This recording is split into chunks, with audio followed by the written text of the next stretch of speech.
Greetings friends, Octocrash here, and this week Riot launched the long-awaited Clash tournament. For that reason, MoreLegends have prepared a series of videos which will help you get the most out of this tournament and go for the final trophy of the weekend. Of course, before you start playing in a team, it's important to raise your own level of the game. No worries, we can help you with that. We've prepared a personalized course Novice to Challenger, where we cover all the game aspects including interface customization, champion and role selection, team interactions, vision, team play, deep in-game mechanics and more. The video course is divided into simple steps that will guide you from the very basics to advanced strategies. And as a bonus to the purchase, you'll get a free month subscription to MoreLegends videos and a lifetime access to guides on 5 different champions of your choice. Seriously, you should try it out, it's more than just guides on YouTube. You'll find the link in the description below and in the pinned comment. And with that bit of self-promotion out of the way, let's get started. So, Clash. It all starts with forming a team. The first thing most of the players encounter is building a balanced team. Imagine a situation where you and your friend decide to build a team. Well, first of all, you'll have to work around the potential you already have. For example, let's say you two are a mid laner and a jungler duo. You've got a LeBlanc and Lee Sin combo worked out, and you're able to camp the mid lane well enough to secure the rest of the match pretty confidently. This kind of duo doesn't need a carry top laner, which will only be draining your resources by either stealing the jungling farm or the minions.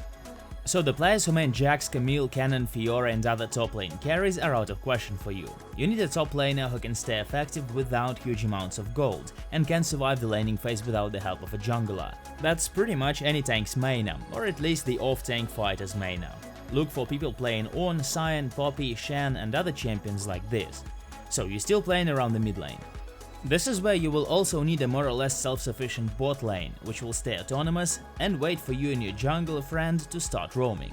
The best marksmen for this kind of thing are champions like Ezreal and Siva. They're fairly difficult to gank and can play very safely during the laning phase. It is best to pair them up with disengaging supports like Braum, Lulu and Janna.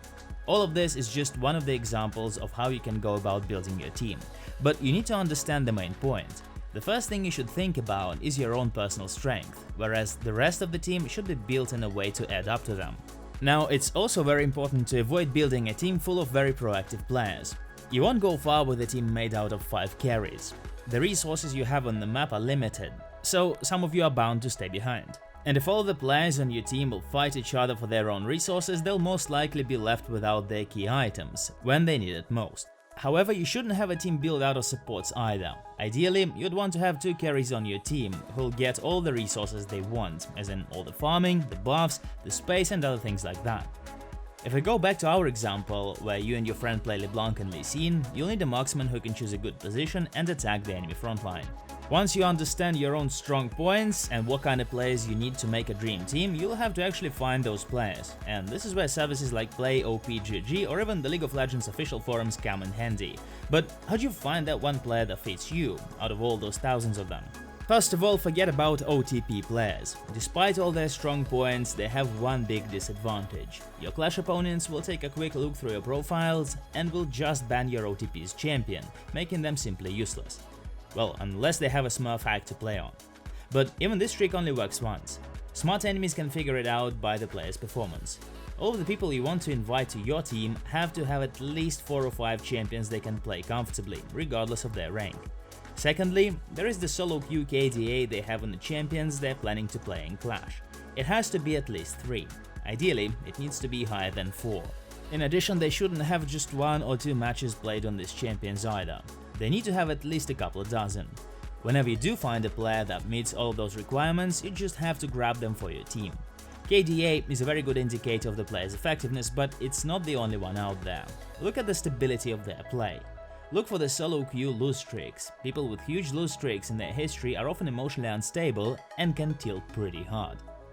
That kind of thing is absolutely lethal in tournaments like Clash, with its best of 1 system. Now, the third very important number is the kill participation. The higher it is, the more impact the player has on the match in general. You need to look for players that take an active part in their team's actions. And finally, watch the champions the player is maining. Are they meta? Now, we've put this parameter as the last one because it's much less relevant for low and average levels of play, and the player's individual skill is much more impactful than the effectiveness of their picks. Quite often, an experienced Nasus player can carry a game against a less experienced Zed player, even though Zed is a meta champion, whereas Nasus isn't. There are other things you should pay attention to: vision score and average CS on main champions. The more mindful you are about all of those, the better your result will be. The only limit here is your free time. Right, moving on. So, you got yourself a team, there is 5 of you and perhaps you have 1 player extra. Now, you need to gather up and discuss your roles in the team. Discuss the strategies the players want the team to use. Who's going to carry? Who's going to stay back? As we mentioned earlier, you need to pick 1 or 2 players you'll be playing around. You'll have to help them out at all times and help them try and snowball. That will impact the route your jungle will pick, the playstyle your solo laners will use, and your bot lane's behavior too. Let's say you've chosen to play around bot lane. Your strongest player is a marksman who likes to pick hyper carries like Jinx or Vayne and carry the entire team fights with their damage output alone. If you start off on the red side, your jungler will have to start at the top side of the map, allowing the marksman to get to the lane faster and secure the initiative. Once the jungler gets the red buff and quite possibly the raptors, they will have to rotate to the bottom side of the map, where they'll have to set up a trinket ward right after the first one wears off, just to protect their bot lane from the ganks. Next up, they'll have to keep farming around the bottom side of the jungle, only moving into the top side whenever the bot lane recalls back to base. With this kind of strategy, your top laner will have to play safely, as they will remain unprotected 99% of the time. The mid laner can ask the jungler to come gank the opponent or can coordinate the ganks with them. That way, you'll create the best conditions for your key player, that is the marksman. At the same time, the second most important player here, your mid laner, will have a certain degree of support too. But the third one, the top laner, will have to stay effective even on low economy, which is why they will have to pick a tank. Now, another key moment for the newer League of Legends players is whether or not you should practice certain champions to suit the team. Now, I would recommend that you stick to the champions you know best. At first, you'll want to get used to the team and understand what a team is when everyone is still in their own comfort zones. Play 1 or 2 matches in the flex queue, or at least the normal draft mode, to get a grasp of how to play what you already have. If everything goes well from the start, spend some time practicing someone new, only if you're sure your team will benefit from that. On the other hand, if things are not going so well, pay more attention to improving your team play instead of enlarging your champion pool. If you're not a professional player with a lot of free time, you'll hardly be able to change your champion pool on the fly like that.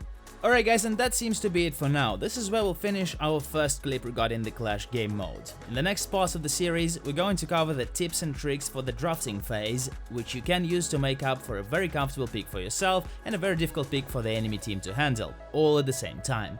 Go ahead and watch it right away. But until then, as always, thank you so much for watching, and good luck in your solo queue.